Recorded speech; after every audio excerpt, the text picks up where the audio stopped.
Yo, what's going on, everybody? Thanks for joining me today. I'm going to be talking about the EIDL loan, or the EIDL loan, or it's a little redundant. The Economic Injury Disaster Loan. Now, you might be asking, is this still even relevant? Well, actually it is. It's still a thing. It's still happening. There's still stuff going on that I thought it would be important to update you with. But if you're not familiar, I'll give you a brief history. So the EIDL loan came out in 2020 amidst the beginning of the pandemic to help businesses continue their operations, who are struggling from cash flow issues from being shut down and stuff. So this came out like early on 2020, and this was never meant to be a loan that was forgivable, and it still is not. And I still get questions sometimes whether I think it will be forgivable, and I really don't think it is. So it's a loan that you borrow from the government through a disaster emergency program, and then you're expected to pay it back within 30 years, which is a long time. And the interest rate on this loan is 3.75%, which is pretty good. It's even lower if you're a nonprofit. So anyway, this loan came out, and the SBA originally intended for this loan to last until December of 2020. Meaning no more applications at any time past December of 2020. Well, time came and the pandemic was still happening, so they extended that deadline to December of 2021, which they have now firmly held. So that means if you have not applied for the EIDL as a new applicant, it is now too late. You had until December 31st, 2021 to do that. However, if you have already applied for the loan, even if you've already received money from the loan, you still have things that you can do with the remaining available funds. You can request loan increases. That's pretty much it. You can request loan increases, and actually, if your original application got declined, you can still apply for reconsideration to see if you can get it approved with more information. So, at this point in time, it is April of 2022. The things you can still do with this loan are to apply for a reconsideration, to request more money, and that's about it. And the SBA actually just announced that they are deferring payments for this loan for another 6 months. So now we're at a total of 30 months since your original loan date before you had to pay back the EIDL loan. That means the original loan dates, the first loan you've gotten, the original loan, the original funds that you received, add 30 months to that, and that's when your first payment is due. But keep in mind, your loan still has a principal balance and is still accruing interest while you're not making these payments. So definitely keep that in mind. You might ask, how would you even figure out how to know how much interest you have accrued, or what your principal is? Or what if you already made a few payments? How do you track that activity? Well, you can go to this website called the CAF system, CAFS. And the CAFS stands for Capital Access Financial System. It's another SBA website that lets you track basically your loan activity, your outstanding balance, the accrued interest on the loan so far, and any payments that you've made. I'll put a link in the description below to this website. Basically, you just go on there. If you haven't done so already, you need to enroll and create an account. You're going to use your EIDL loan number to link up your CAFS account to your EIDL loan. And once you log in, you should be able to see your outstanding SBA loans, primarily your EIDL. If you have your PPP loans, you'll see them on there too. And if they've been forgiven, you'll see that they've been paid off completely. Okay, so now you can track your interest balance, your principal balance, your previous payments.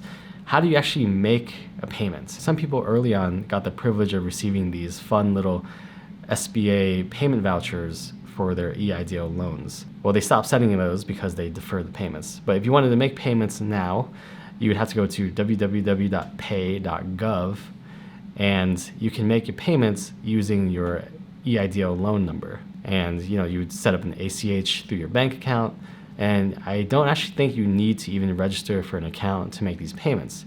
It might make it a little easier in the long run to register for an account, but I don't think it's actually required. Pay.gov, completely different website, is where you go to pay your EIDL loan down. And if you do create an account here, you can actually see the payments that you've made. compare it to the Capital Access Financial Systems website to make sure they match up, because two different systems here. Track your payment history, make payments. You can set up a saved bank account to make sure you pay from the same bank account each time if you create a user login. So yeah, pretty simple there. One thing I did want to mention though is when you go on pay.gov, you're going to want to select the 1202 SBA payments or payment voucher. It's called the 1202 payment voucher. That's how you're going to want to pay down the EIDL loan. All right, so we talked about paying the EIDL loan, and we talked about how to see what's going on, track the activity of your loan. And now we're going to talk about how to request an increase in your loan, how to get more money. But obviously first, it would be awesome if you smash the like button, and if you're new here, please subscribe to my channel. Anyways, in order to request an increase, you're going to have to go to yet a third website. Yes, this is one loan so far with 3 websites. The third website, I'll put it in the description below. It's the original loan portal that you access when you first sign the loan documents. I don't know it off the top of my head. I think it's like COVID-19 relief.sba.gov, something like that. I'll put it in the description below.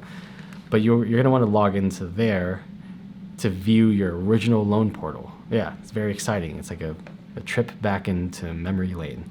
But now you're going to see when you log in, there's going to be a little button there that says request additional funding or request a loan increase, something like that. It should be fairly obvious. It's a green button. You hit that button, and then now you have to wait for a magical email from the SBA to show up on your inbox. Once you get that email, it tells you can log back into the portal and then request the increase amounts. If you remember the original loan application, you could choose anywhere between $1,000 and $150,000.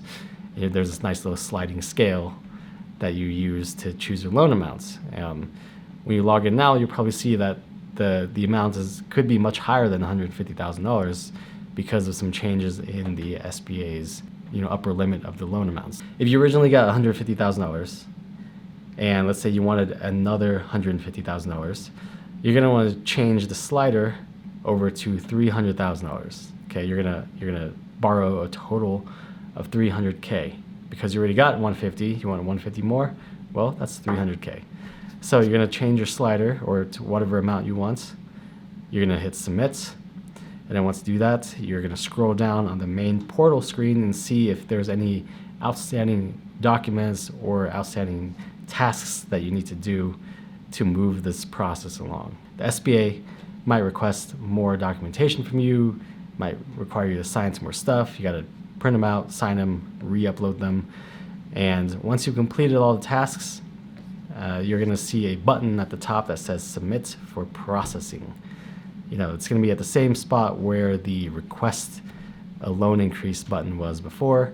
Once you completed your tasks, there's a little button that says submit for processing. And once you do that, you now wait for a response from the SBA. Could take days, could take weeks. Either way, they're working on it.